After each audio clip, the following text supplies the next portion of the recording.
సంగారెడ్డి మండలంలోని క్లాసిక్ గార్గెట్ దగ్గర పార్క్ చేసి ఉన్న ఇన్నోవా కార్ నుండి గుర్తు తెలియని దొంగలు 2 లక్షల రూపాయలు ఎత్తుకెళ్లిన ఘటన స్థానికంగా కలకలం రేపుతోంది.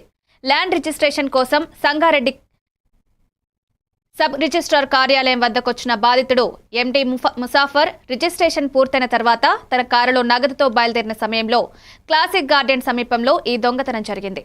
ఈ ఘటనపై సంగారెడ్డి పోలీసులు కేసు నమోదు చేసి దర్యాప్తు ప్రారంభించారు. సీసీటీవీ ఫుటేజ్ ఆధారంగా దొంగలను గుర్తించే ప్రయత్నాలు కొనసాగుతున్నాయి. పోలీసుల అనుమానం ప్రకారం బాధితుడిని ఎవరో పూర్వం నుంచే గమనించి ఈ దొంగతనానికి పాల్పడి ఉండొచ్చని తెలుస్తోంది. సంగారెడ్డి ఎస్పీ, డీఎస్పీ తెలిపారు. త్వరలోనే దొంగలను పట్టుకుని పూర్తి వివరాలు వెల్లడిస్తామన్నారు.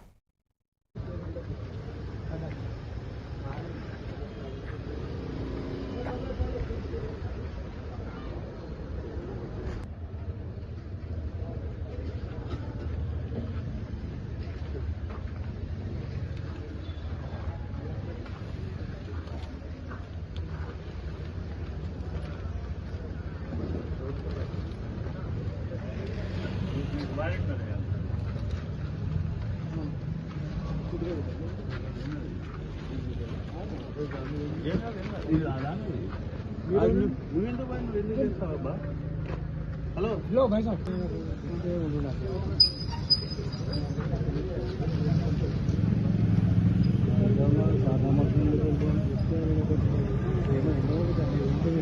सादा